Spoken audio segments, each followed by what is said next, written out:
I guess that's one of my goals in being in this whole field of the unexplained is just to tell Christians it's okay to not have all the answers. It's okay to be curious about these things and to wonder along with other people about what might be happening.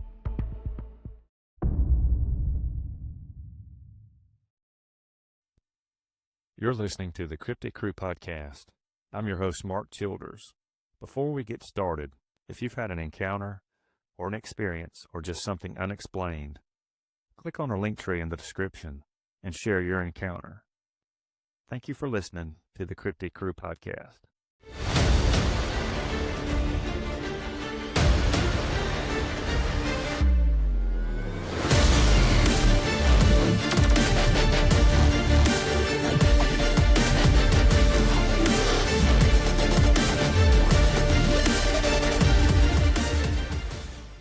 On this episode of the Cryptic Crew podcast, I have the privilege of introducing pastor, outdoorsman, and writer and narrator for Small Town Monsters, Mark Matzke. Mark, great to have you on the show.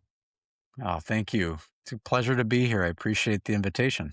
Yeah, for sure. Looking forward to this. And I tell you what, we'll just kind of dive in. And if you can, tell the listeners a little bit about Small Town Monsters. And then we will dive into the latest documentary. Sure. Well, Small Town Monsters is an independent production company that's based in Ohio, and for over 10 years at this point, have been creating documentary projects, first about the Bigfoot subject and then branching out into UFOs and other unexplained phenomena. At this point, it has a really interesting footprint because in the beginning, it was largely going straight to DVD. The movies were being sold at conferences and ultimately through the mail. But these days, that has expanded to include all your streaming services and a lot of YouTube programs, even 2 channels. There's the main Small Town Monsters channel, and there's Unexplained TV, where some of our other projects have found a home. But in the end, what Small Town Monsters is all about is really and truly preserving the stories of eyewitnesses and making sure that those are recorded and presented to the general public before some of those folks leave us. And unfortunately, some of them have since appearing in STM documentaries and other documentaries besides ours. But, um, folks like the May brothers who had the Flatwoods Monster experience, um, some of those good men have unfortunately passed on. And we're fortunate to have had the opportunity to sit down with them and let them share their stories from their perspective. So I think that's really the hallmark of all Small Town Monsters projects is we let the witnesses speak for themselves. Of course, we investigate. We want to get a sense that the people that we're dealing with are reputable, that they are telling us the truth as they know it. But once we're convinced of that, we don't editorialize too much. We pretty much let them tell us and tell the audience what their experience was. Yes, and that's what I like about it. It gives the listeners an idea of what they encountered straight from the witness itself. That's really important, I think. And right from the get-go, I mean, from the moment that Seth really started on this journey, you take a look at some of those older films now, like Minerva Monster, that was the very first, and then Beast of Whitehall followed on the heels of that. And that's right from the start. The whole the core idea of it is there, and literally in Minerva Monster, there's nothing but the witnesses telling their stories. It's a really interesting structure, and one that I've written about and that we've talked about quite a bit. But there is no narrative or narrator linking the story, setting it up.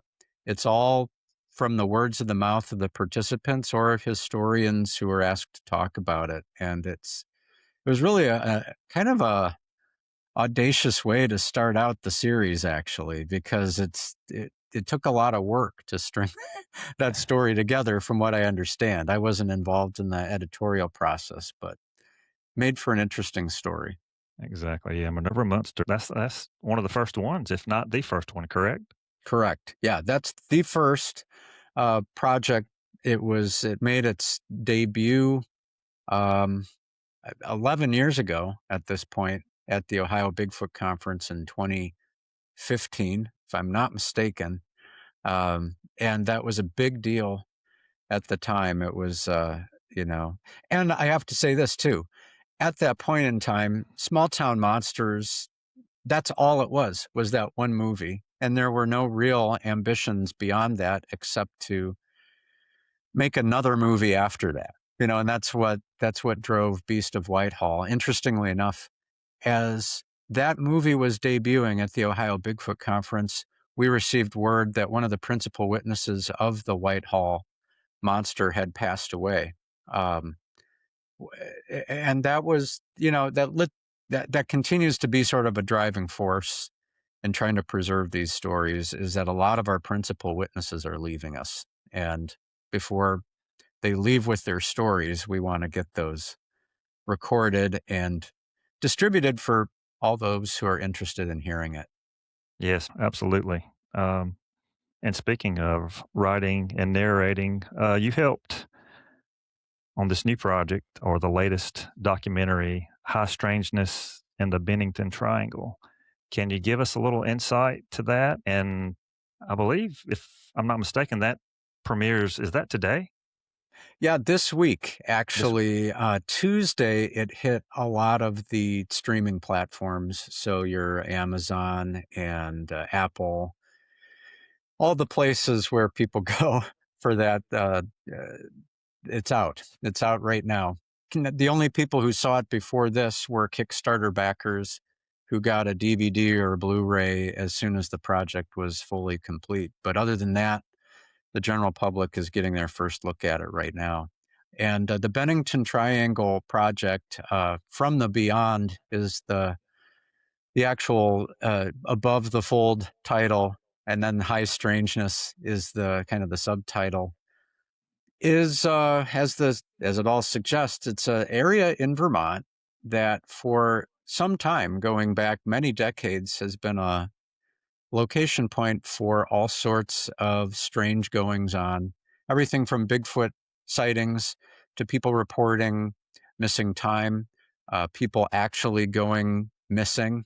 Long before missing 411 was well known, in the 40s and 50s, there were people who were disappearing in this area of Vermont. And so we were very fortunate to have the participation of Joseph Citro, who is a Vermont native and who has written extensively about all sorts of unexplained things happening in Vermont. And it's really Joe who is credited with coining the phrase the Bennington Triangle. And it's neat because Joe Citro has worked hand in hand with Vermont artist Stephen Bissett, who is best known probably for Swamp Thing, and who just had a Kickstarter do really well to release the full run of Tyrant, his dinosaur graphic novel.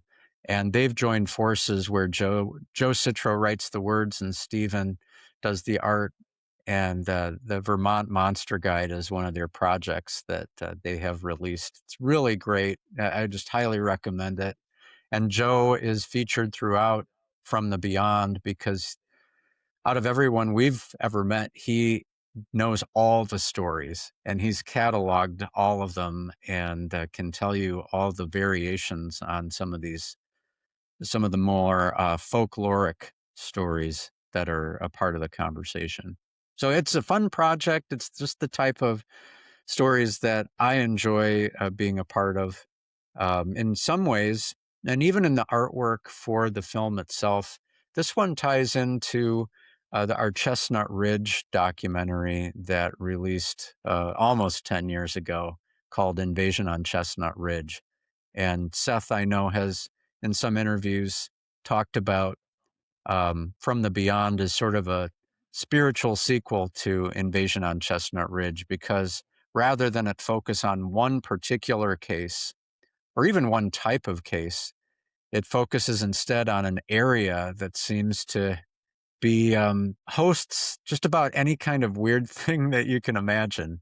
And, trying to speculate about why that would be is kind of a fun thing, but we're all still trying to get to the bottom of it.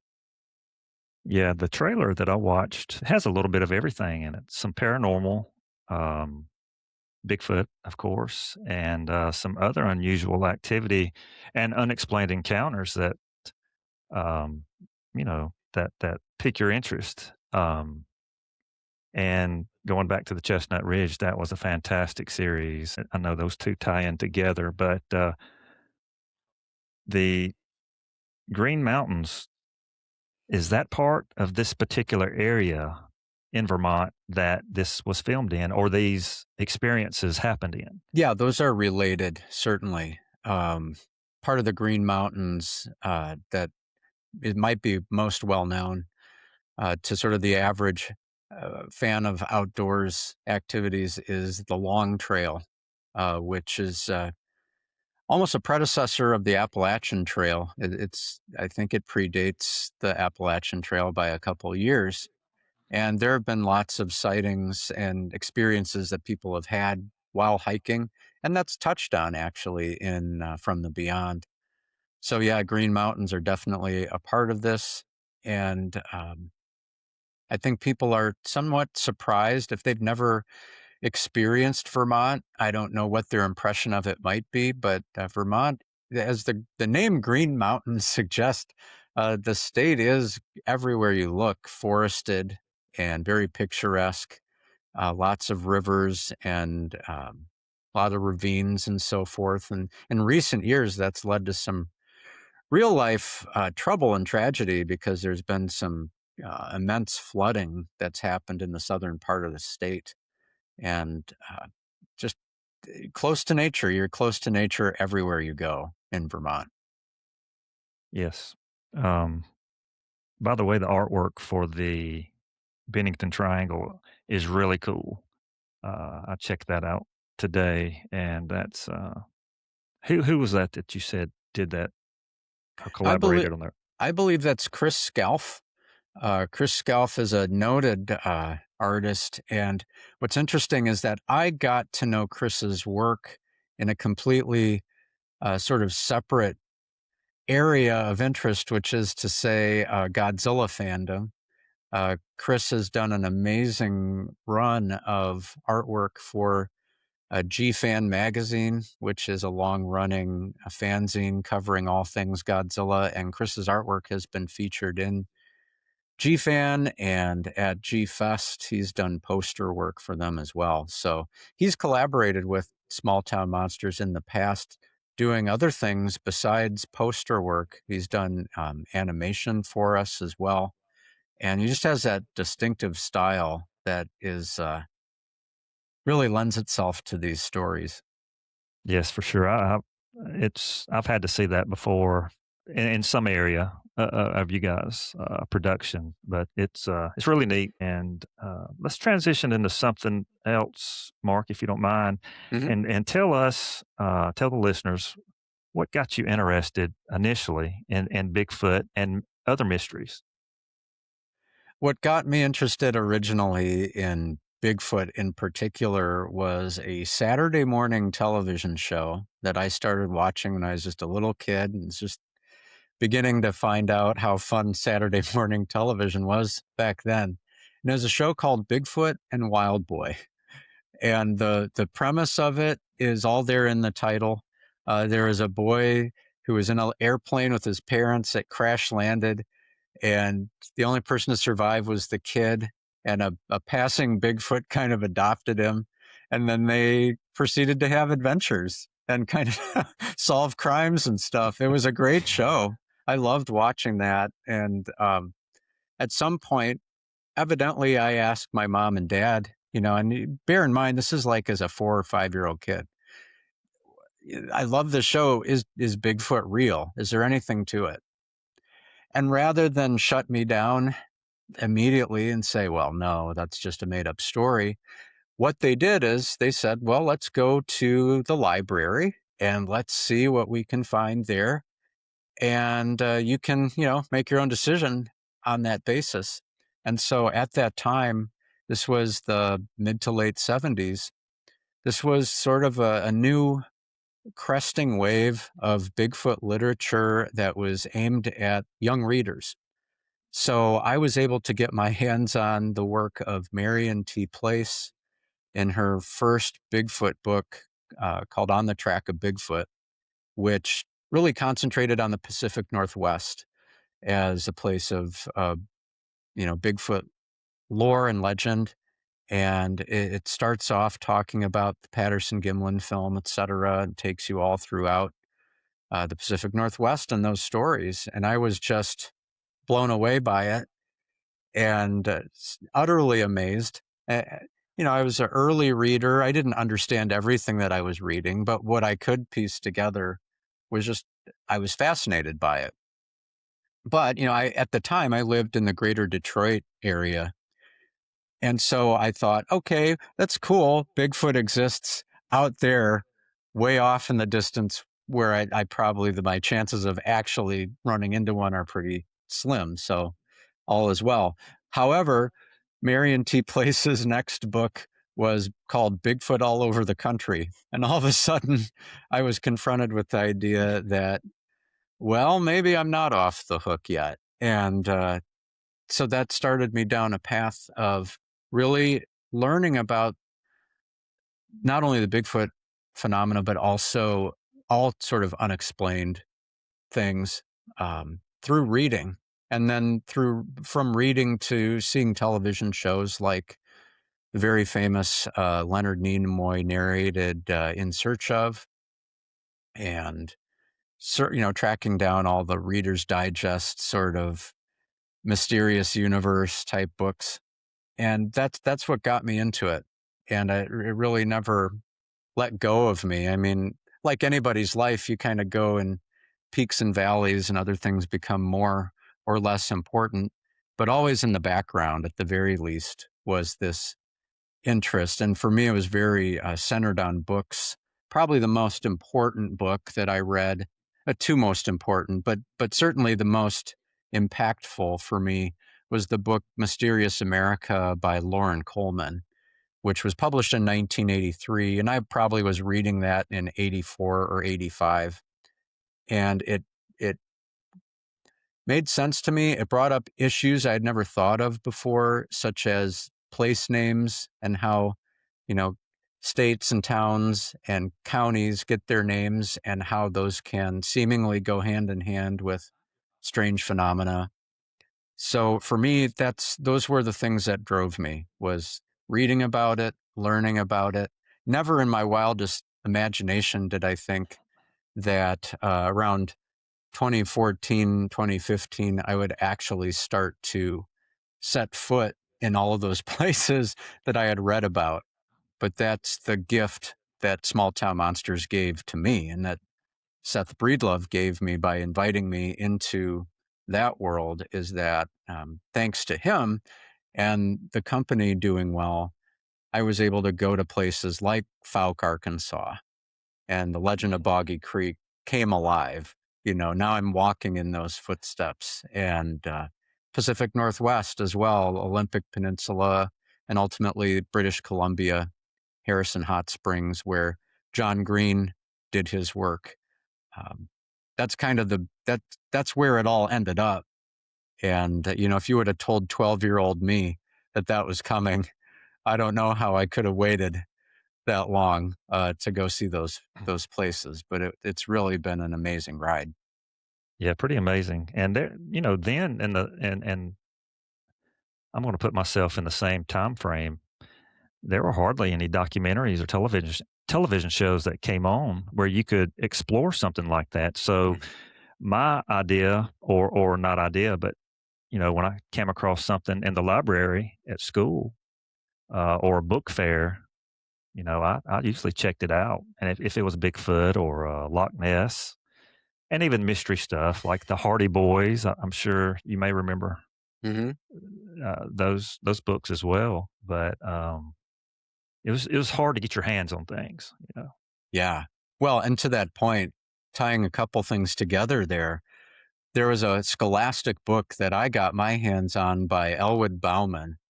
And in that book, he talked about this movie called The Legend of Boggy Creek. And once again, I was just knocked off my feet thinking somewhere out there, there's a movie that is part documentary and it's about Bigfoot. I've got to see this movie. But back then, that was extremely difficult. It was probably close to 10 years between when I first read about that film and actually seeing it. Got extremely lucky. It ran on an independent television station in central Michigan, and we had just gotten our first VCR. So it was airing at like 3 a.m. So I set it to tape, and it taped The Legend of Boggy Creek. And that's what you were dealing with back in the day, was that sort of time lapse between hearing about stuff and actually getting to see it or experience it yourself. So what a change in how things are accessible today. It's just a wild difference. Oh, absolutely. It's now everything's at the touch of your fingertips, and like you said, I had peaks and valleys as well, and probably did not pay much attention to the subject for several years until one of my sons brought home from a book fair. It's a book on Bigfoot, and I thought, Mm. "Oh wow!" I think I read it. I don't know if he read it at all, but I'm pretty sure I remember going through the book myself. And bringing up the word scholastic book fair, Hmm. that was pretty fun to have Yeah. those at school. Yeah, sure was. Mark, let's transition into this. We talked briefly yesterday about the topic of being a Christian and cryptids, and I had someone recently, actually a couple of different people ask me at a festival, how do you tie these two together?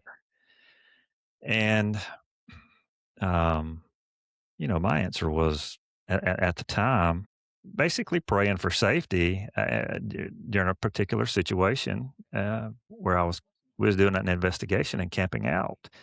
And then, after I left the festival a day or two, that popped back in my mind, and I thought maybe I could have answered this a little bit different. But I know you've had this question brought to you, I'm sure, or presented to you a few times, if not more. Can you kind of elaborate a little bit on how you would answer that question? Sure.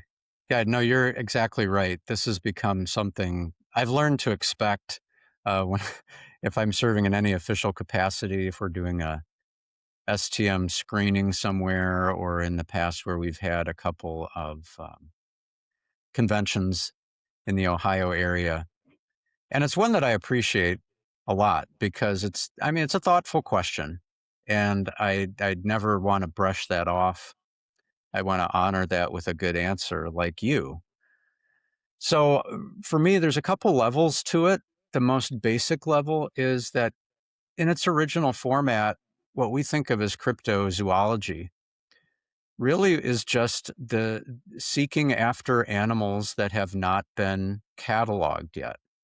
And it literally means hidden animals. And Lauren Coleman is fond of saying that before there was a cryptozoology, people referred to this as romantic zoology or romantic biology, not in a going on a date sense, but romantic in sort of the gentleman biologist or amateur scientist fashion. And what it consists of is just being on the lookout for creatures that science has yet to catalog.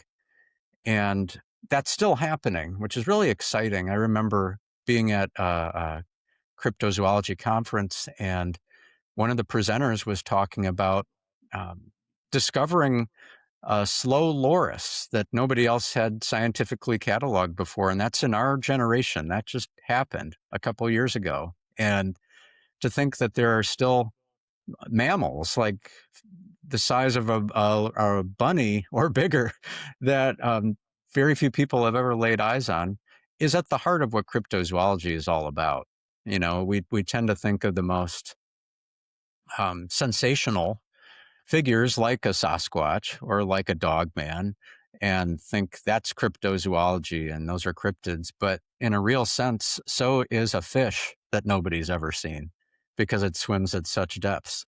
Or, you can see a snake or even a butterfly that is novel and brand new. And we just haven't put a label on it yet.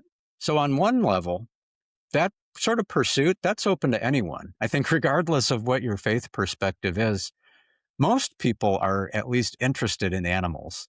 And the closer they get to them, the better experience they have. So that's one way of answering the question, is that animals are part of God's creation. They're enjoyable. They bring us a lot of, I think, fulfillment just getting to know them. And of course, if you own a domesticated animal, you can form a real relationship with a non-human. It's not hard, and so that's one part to the answer. I think another part is that scientific inquiry has long been driven by Christian thinkers. A lot of our uh, within the last 150 to 200 years, a lot of the leading thinkers in terms of geology, for example, biology, were coming at it from a Christian perspective. And so it's very interesting to note that it's only in sort of the 20th, 21st century where there's this wide chasm or wedge that's been driven between scientific pursuits, which is just observation, hypothesizing, testing, coming to some conclusion, and then repeating that cycle. Um, that's been led by Christian people. It's not foreign to someone with a biblical worldview to still want to observe and hypothesize and test and develop theories. So that's part of it as well. But I think at the heart of the question really is going in the direction of things like Dogman, for example, um, which you don't have to scratch the surface of learning about Dogman to get the sense that there is something more than just biological happening there, that perhaps there's some sort of sinister edge or evil to what's happening there. And we scratched the surface of that when we went to Elkhorn, Wisconsin, to get into the Bray Road whole folklore and history with Linda Godfrey, um, God rest her soul. And very quickly, it became apparent that there, at least surrounding this topic, is sort of some sort of darkness. However, that had a role to play in the manifestation of these creatures, who knows? But in that case, then there is a certain caution, I think, that one would rightly take as a Christian interested in these topics. You want to go in certainly prayerfully into situations where you think you might be treading on ground that's inhabited by something that the origins you're not sure of.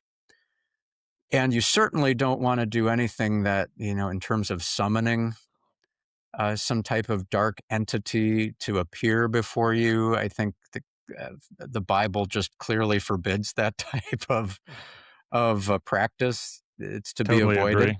for reasons. Um, However, I think there is overarching all of these topics is um, we don't have all the answers to this world and what people see and what they experience and perceive. I believe the Bible holds the answers for us in terms of our salvation and knowing that our relationship with God is secure, and how we can find that in God's own Son. I think all of those are airtight. But the Bible doesn't give us every answer to every question that we can dream up. That's just not what it's for. It's to tell us the story of Christ. Uh, but it doesn't. It makes these passing references in Genesis 6, to the the Nephilim and all of that, that whole world of thinking from a scriptural standpoint is just one almost tangent to the entire story. And so naturally, where we don't have the full story, questions abound and speculation occurs. And we fill those gaps with all kinds of maybe this happened or maybe that happened. And that's not wrong in and of itself. But I think that in the end, what I'm trying to say is that there's mystery in the world. Christians should be very okay with mystery because at the heart of our faith are mysteries. You know, the Bible tells us of a God who is one God in three persons. By definition, that's a mystery. And we can try to plumb that mystery, but there's a point at which we hit the wall. And mystery is okay. That I guess that's one of my goals in being in this whole field of the unexplained is just to tell Christians it's okay to not have all the answers. It's okay to be curious about these things and to wonder along with other people about what might be happening. I think Christians are well equipped to say things like, well, if you want to talk about other dimensions, the Bible does talk about realms that we can't ordinarily see or sense. And once in a while, those things break through to our reality. We're equipped to talk about that. And I think being silent or staying out of these fields is a mistake. I think Christians need to be there and just for no other reason than to say, we're with you in this. We want to learn along with you. Excellent. I totally agree with you. And the mystery of it too um, is probably why I enjoy it so much, and I'm sure you as well. Hmm. And let me ask you this, Mark: if just say Bigfoot was captured, the body was brought forth, and science said, "Okay, yes, this is exactly what this is." You know what people have been talking about for hundreds of years, actually. That would, to me, and I'm going to ask you, I want you to answer this, would kind of Hmm. take some of the excitement out of it for me. What about yourself? Well, certainly, I think, yeah, the excitement would be, it would be different. From that point on, it would be a completely different pursuit. And I know people have made comparisons, of course, to the mountain gorilla, right? I mean, that's within the past 100 to 200 years of having taken place, where we went from legends about gorillas to actually knowing that they're really real and to know a whole lot about them. Now, listen, if I went to Africa and went to the places where gorillas were and actually got to see one, I would still be thrilled, right? I mean, there would still be an incredible excitement that goes along with that. And I would even go like to keep it on our continent. We all know that there's grizzly bears and brown bears. Now, it's one thing to know that, and it's another thing to go and see one in person. So I would have to speculate, if the body of a Sasquatch were brought to scientific attention and the species was verified, yeah, I mean, the mystery would be gone. The thrill of the hunt, so to speak, would be gone. But what you would also have is the sense that, okay, there's one. Where are the others? And how soon are we going to locate them? And what's that going to mean? What's that going to mean for campers? What's that going to mean for hunters? And anyone who just likes to go out to their state park or a national park. Now we know for a fact that you could run into Bigfoot out there. I think that would change a lot of people's behaviors, at least at first. Very true. Yeah, that would, I guess, for the person that's interested in the subject, it would change one way. But like you just said, yeah, the hunters, the hikers, campers, that would definitely make change your mindset for sure. Hmm. Mark, let me ask you this: what is one piece of evidence, or are there multiple pieces of evidence that stick out to you that would say, "Hey, Bigfoot does exist or Hmm. Sasquatch? Probably of all the things that I've personally seen, the most compelling would be the nest site that has been the study for years now of the Olympic project on the Olympic Peninsula in Northwest Washington. By the time that Small Town Monsters got to see the nest site, thanks to the work of Derek Randalls and Shane Corson and everyone affiliated with the Olympic project, it kindly led us, literally led us to the site and took us there. It had degraded to a large degree. Uh, we could see remnants of those nests more where they were located than anything else. And the idea that those were discovered at all by someone, it just boggles the mind because they were discovered in the first place by a surveyor who was out there for the purposes of a company. And so he had a reason to be there, but it's not a location where anyone would just voluntarily go or even wander into. It's too rugged. The incline decline is too steep, and the brush all around is too thick for somebody to just stumble in there on a whim. So the idea that this surveyor found a neatly arranged series of large nests, not unlike gorillas make when they're birthing, and to have it situated in a place strategically so that if someone did happen to stumble into that area, the escape would be very quick down a steep incline into a river valley. And that presumably then a group of creatures could make a fast getaway, was just the most amazing thing that I've ever seen, because what it shows is a great deal of forethought. It suggested size and the ability to twist the branches of these large bushes into essentially a woven object. Um, it struck us all as probably one of the best pieces of evidence that we've ever personally laid eyes on, because it's really not reproducible.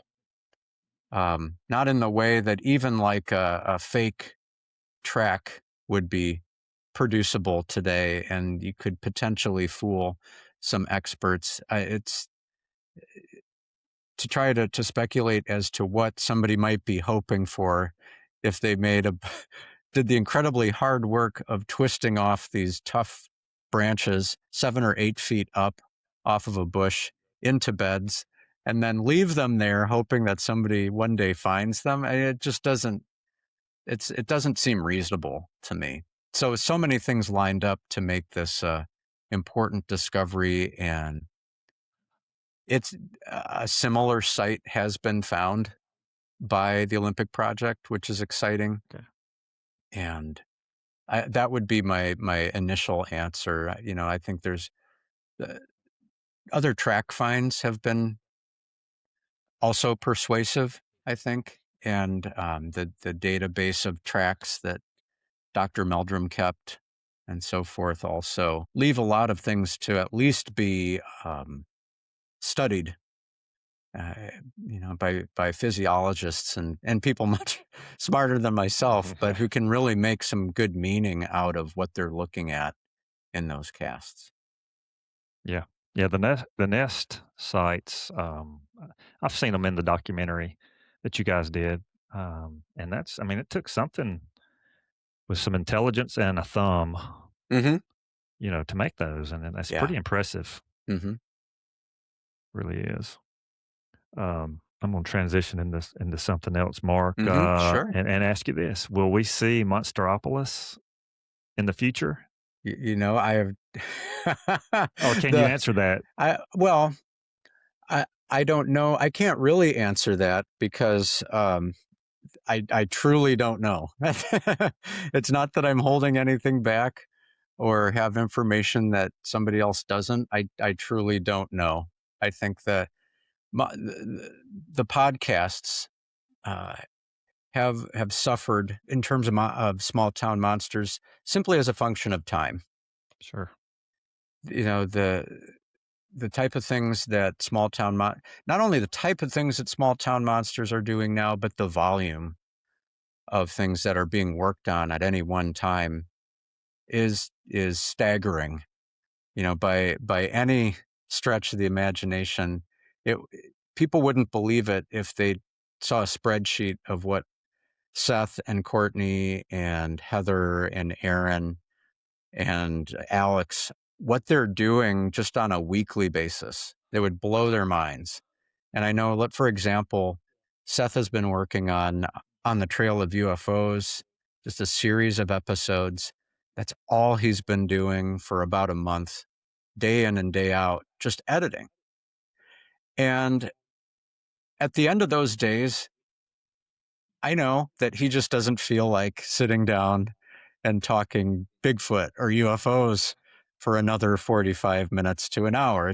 He doesn't, it's not in him to do it. So while it would be fun to do, and that's kind of something that I've always greatly enjoyed going back to the Sasquatch days, uh, the way the way that the company is running now and the volume of projects that are coming out on a monthly basis, the first thing to go were the podcasts, and I honestly don't know if and when they're going to reappear. Totally understandable.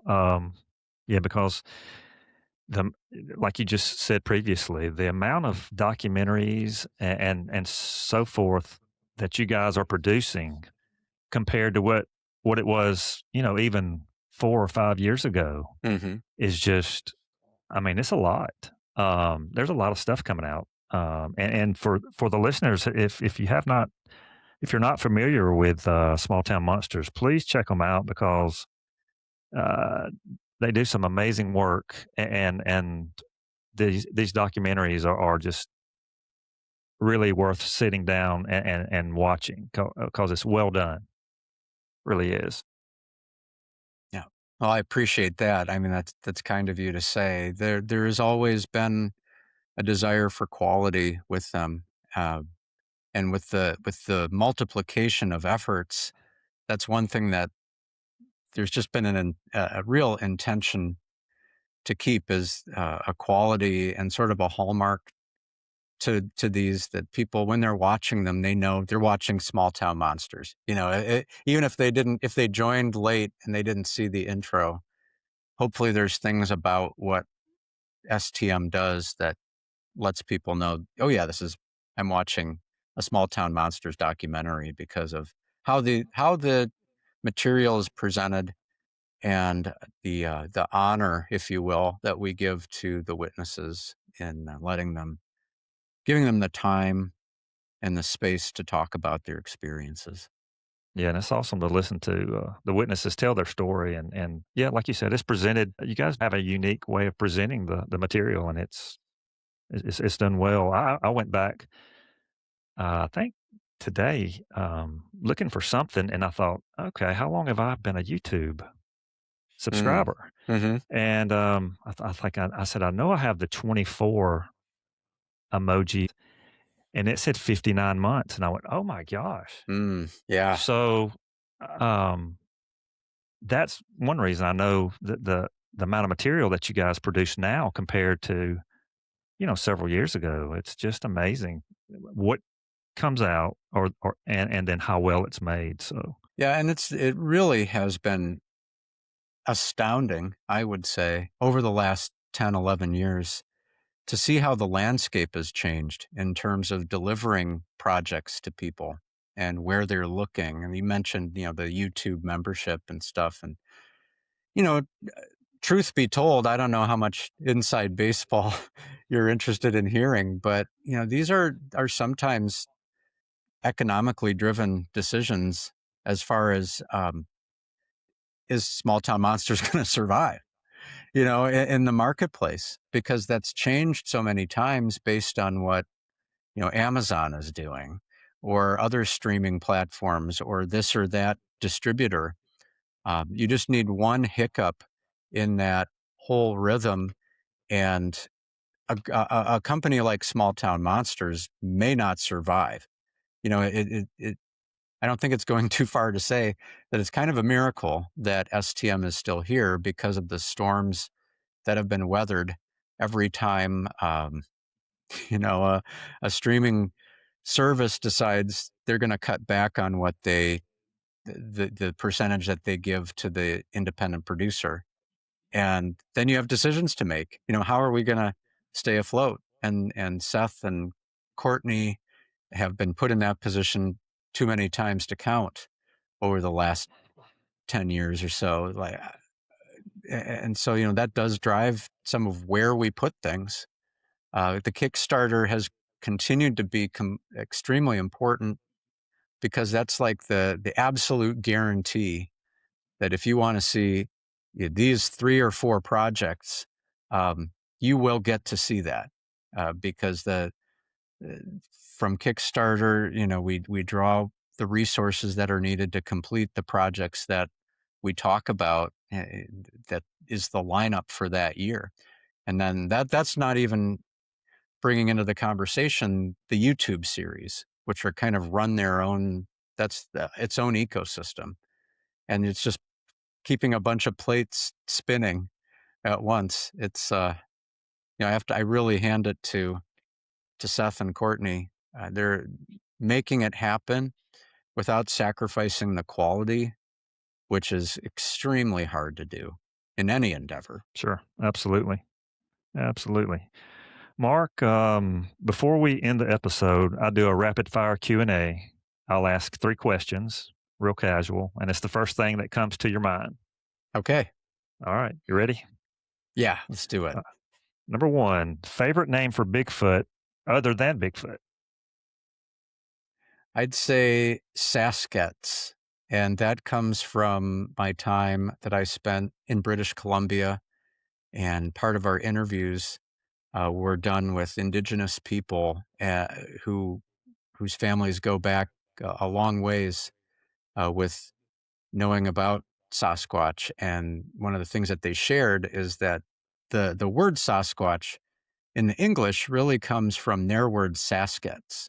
So I've always had that in the back of my mind ever since talking to those experienced people, and just love thinking about it. You know, I don't go around saying it that much, but when you ask that question, that was the first thing that popped into my mind.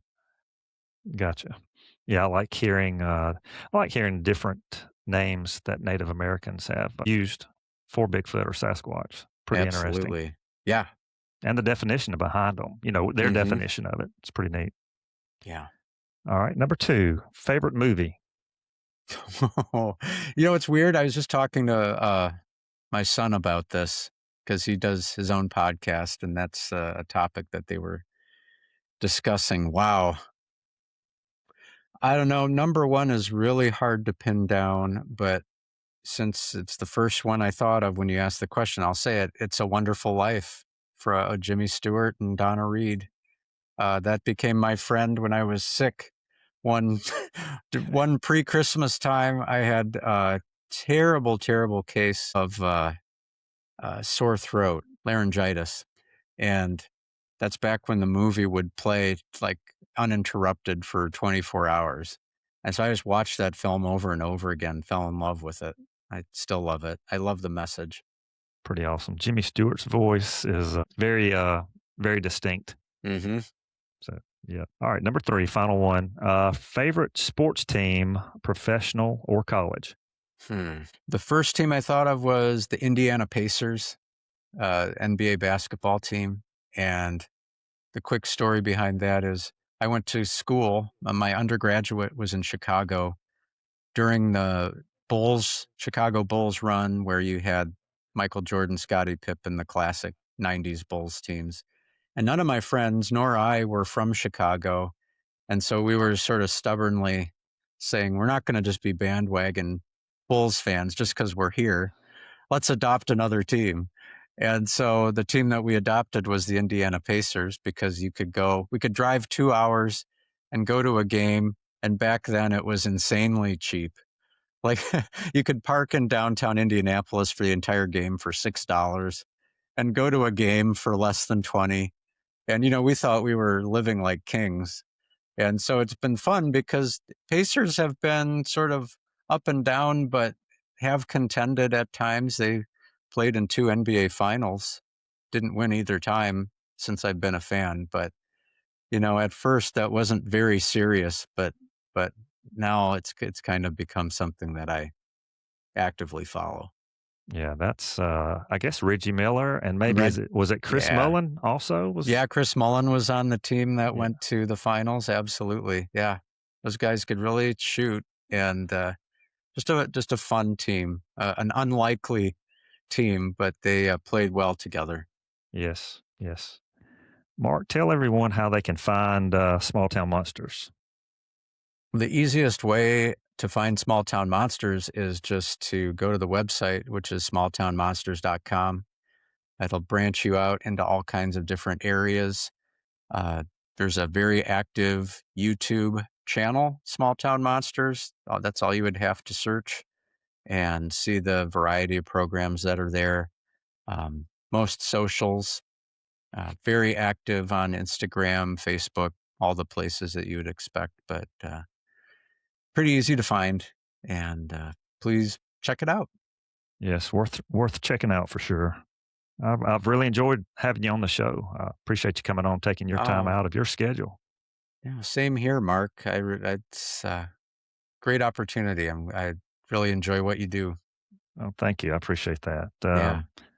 And for the listeners, if you've had an encounter, something strange or unexplained, email us at the Cryptic Crew Podcast at gmail.com. Thank you for listening, and God bless.